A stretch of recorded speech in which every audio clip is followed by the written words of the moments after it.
Universe நேயர்களுக்கு எனது அன்பான வணக்கத்தை தெரிவித்துக் கொள்கிறேன் தோழர்களே.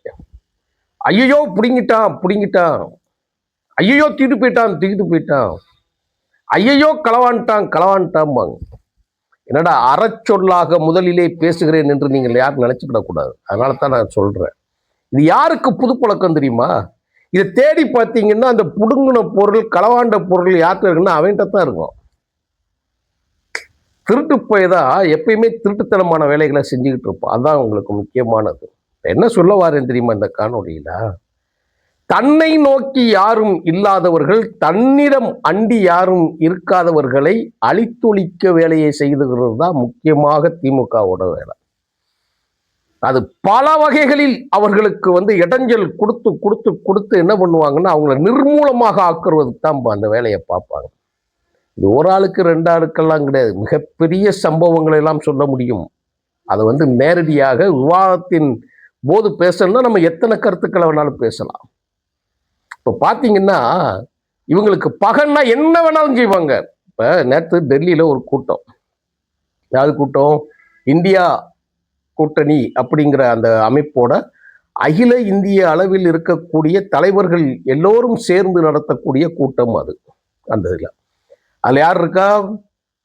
காங்கிரஸ் தலைமையில், அதாவது காங்கிரஸ் சோனியா காந்தி அவர்கள், ராகுல் காந்தி அவர்கள்ல இருந்து கார்கே முதற்கொண்டு, மம்தா பானர்ஜி முதற்கொண்டு எல்லாரும் கம்யூனிஸ்ட தலைவர்கள், மாநிலத்தில் இருக்கக்கூடிய கட்சிகளோட தலைவர்கள், மறுமலர்ச்சி திமுகவோட பொதுச் செயலாளர், விடுதலை சிறுத்தைகள், காங்கிரஸ், சிபிஐ, சிபிஎம் எல்லாரும் கலந்துருக்கிறாங்க. அங்க போய் இவங்க கூட்டணியில இல்லைன்னு சொன்ன உடனே இவங்க என்ன செஞ்சிருக்காங்க தெரியுமா?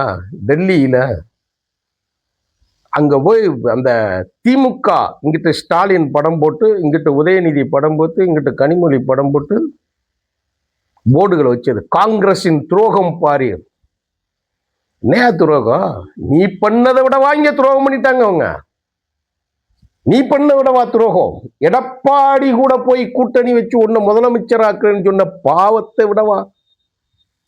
7 கோடி தமிழக மக்களை, 7 கோடி தமிழர்களை நீ வஞ்சித்தாயே, நீ அதை விடவா ஒரு பாவம்? கூட்டணியில் இருக்கக்கூடிய அத்தனை கட்சிகளையும் ஏமாற்றினீர்களே, அதை விடவா ஒரு பாவம் காங்கிரஸ் செஞ்சுட்டான்?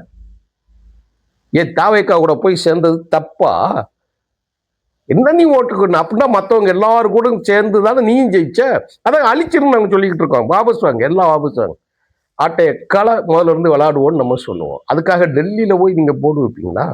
அப்போ டெல்லியில் கவர்மெண்ட் யார்கிட்ட இருக்கு? பிஜேபிட்ட தானே இருக்கு. அப்போ நீங்கள் 2 பேரும் என்ன கூட்டணியா? அதெல்லாம் கூட்டணி நடக்கிற இடத்துக்கு போக்கில் நீங்கள் போய் போர்டு வச்சு மக்களை ஃபுல்லாக ஏமாட்ட. அப்போ உங்ககிட்ட இல்லை அப்படின்னா அத்தனை பேரும் குற்றவாளிகளா? இல்லை இந்தியாவிலே ஒரு புனிதத்தன்மை கட்ட வைத்திருக்கக்கூடிய கட்சியா நீங்க? இல்லை கேட்குறேன், நீங்க இந்தியாவிலே உங்க கூட கூட்டணி இல்லாதவங்களா அயோக்கியங்க.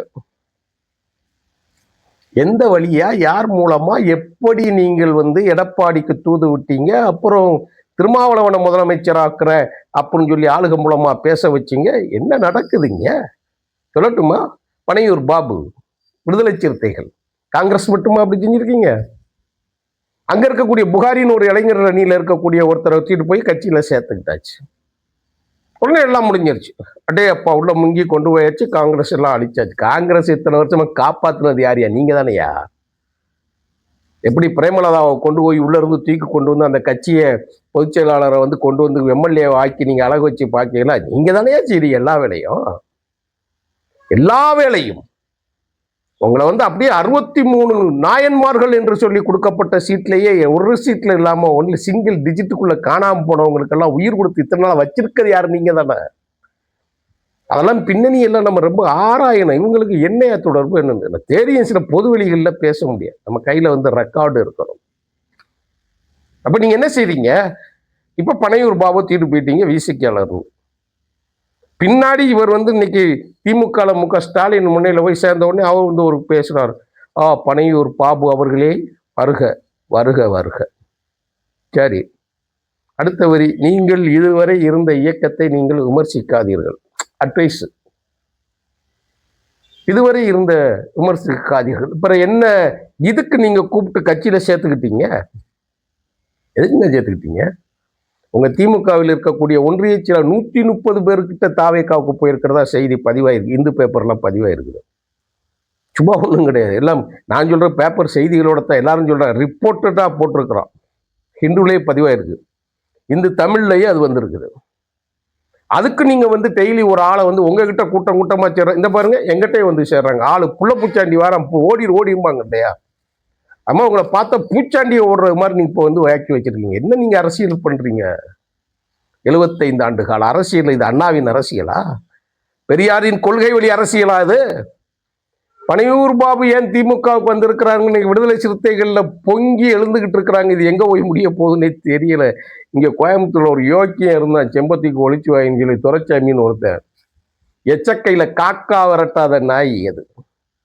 இன்னைக்கு திமுகவோட தயவுல மறுமலர்ச்சி திமுகவோட சொத்துல 300 கோடிக்கு மேல வந்து இருக்கக்கூடிய ஒரு பெரிய சொத்து மதிப்புள்ள இடத்த வந்து களவாடிட்டு போயிருக்கிறான். தன்னகத்தை வச்சிருக்கிறான். அவனை காப்பாத்தி இவ்வளவு நாளா வச்சிருந்தது யாருன்னு கேட்டீங்க அப்படின்னா திமுக. அந்த திமுகவுக்கு எதிராக வாதாடி இந்த சொத்துக்களை மீட்டெடுத்தது யாருன்னு பார்த்தீங்கன்னா பொதுச் செயலாளர் வைகோ அவர்கள். அதுதான் இந்த கும்பல், இந்த மல்லை சத்தியா கும்பல் இருக்கு இல்லையா? அந்த திருப்பூர் துரைசாமி, புலவர் செவந்தி எப்பன், அழகு சுந்தரம் அவர்கள், அந்த இடத்துல அந்த அந்த ஒரு டீம் இருக்கு. ஆர்.எம். சண்முக சுந்தரம் அவர்கள் எல்லாம் சேர்ந்து அவர் ஒரு இடத்துல சந்தித்ததாக குற்றச்சாட்டின் அடிப்படையில் தான் அவங்க வெளியில போனாங்க. இப்போ பனையூர் பாபுக்கு என்ன பிரச்சனை அப்படின்னா, வெளிச்சம் டிவியில ஒரு பிரச்சனை இருக்கு.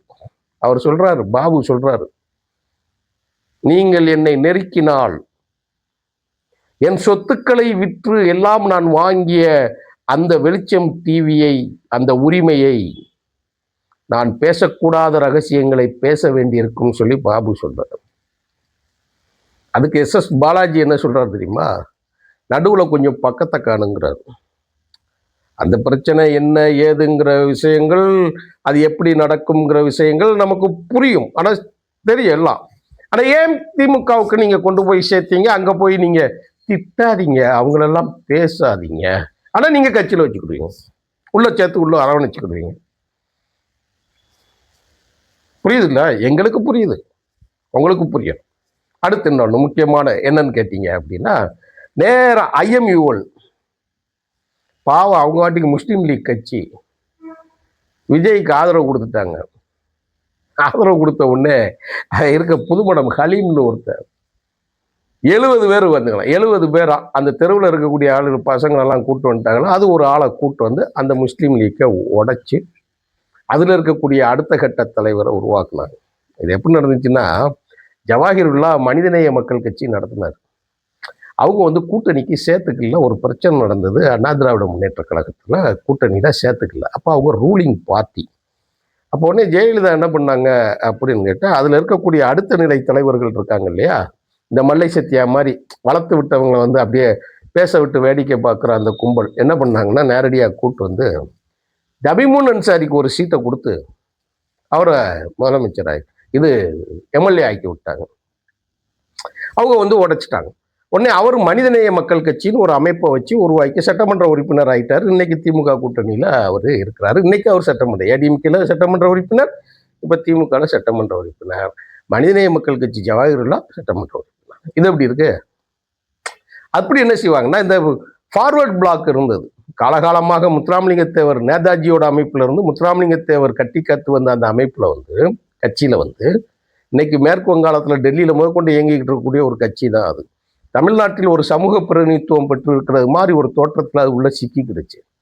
அதில் இருக்கக்கூடிய ஆளுகள் எல்லாம் உடைச்சு கார்த்திகை உள்ள கொண்டு போய், அப்புறம் நம்ம இந்த இருக்கிற கதிரவன்கிறவரை உள்ள கொண்டு போய், அதுக்கப்புறம் பார்த்தீங்கன்னா அதையெல்லாம் காணாமாக்கி கருணாசை கொண்டு வந்து MLA ஆகுனாங்க.